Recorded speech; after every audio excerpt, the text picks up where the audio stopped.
K-State baseball team is on top of the Big 12 Conference after a sweep over Texas Tech. Despite a whole new roster this year, Pete Hughes and his team are ranked 22nd in the college baseball top 25.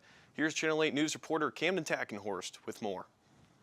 Losing many stars from last year's super regional team, K-State was picked 8th in the Big 12 preseason poll. However, the Batcats have proven people wrong with the big help from the transfer portal.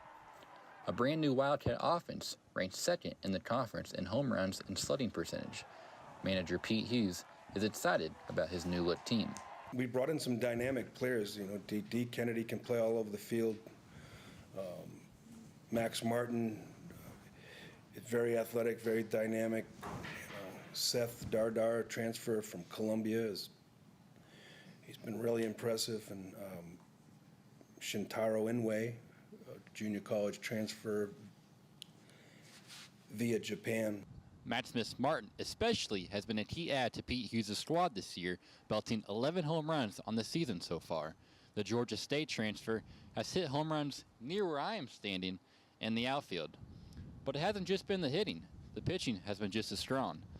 First baseman David Bishop highlights how important pitching depth is. I think the coaches did a great job in the portal to kind of replace what we lost, and not even just replace, but get a lot more pieces than we needed from last year.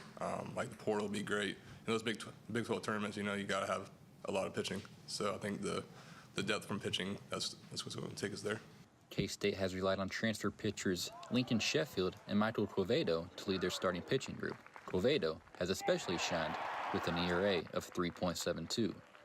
This team has all the tools to get back to the NCAA tournament and potentially host a regional.